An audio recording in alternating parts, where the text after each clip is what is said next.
UK scientists have warned that one-third of the Antarctic's ice shelves could be at risk of collapse if global temperatures reach 4 degrees Celsius above pre-industrial levels.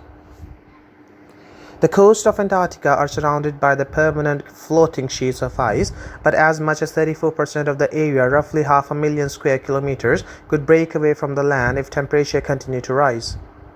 In the journal Geophysical Research Letters, scientists from the University of Reading warned that a collapse of this magnitude would release unimaginable amounts of water into the sea.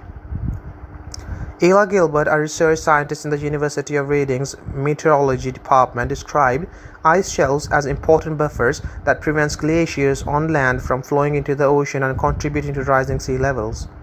Per The Guardian, she continued, when they collapse, it's a giant cork being removed from a bottle, allowing unimaginable amounts of water from glaciers to pour into the sea. We know that when melted ice accumulates on the surface of ice shelves, it can make them fracture and collapse spectacularly. Gilbert noted that previous research has presented a bigger picture in terms of predicting Antarctic ice shelf decline, but with the help of the latest modeling techniques, the researchers' new study fills in the finer detail and provide more precise projections. Through their modeling, the team identified Larsen Sea, the largest remaining ice shelf on the peninsula, as being particularly at risk in warmer temperatures. Other ice shelves facing threat from global warming include Shackleton, Pine Island, and Wilkins. Rising temperatures leave the ice shelves vulnerable to meltwater on the surface, which in turn can cause the ice to crack and disintegrate in a process known as hydrofracturing, New Scientist reports. Gilbert commented, if temperatures continue to rise at current rates, we may lose more Antarctic ice shelves in the coming decades. Limiting warming will not just be good for Antarctica.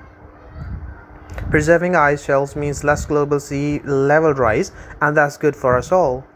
The world is currently on track for a temperature rise of 2.9 degrees Celsius, but plans to tackle climate change and achieve net zero goals could cut that increase 2.1 degrees Celsius. The researchers' findings highlight the importance of restricting global temperature rise as per the Paris Climate Agreement, which aims to limit global warming to less than 2 degrees Celsius above pre-industrial levels, as it could halve the area of ice shelves at risk and avoid a drastic rise in sea levels.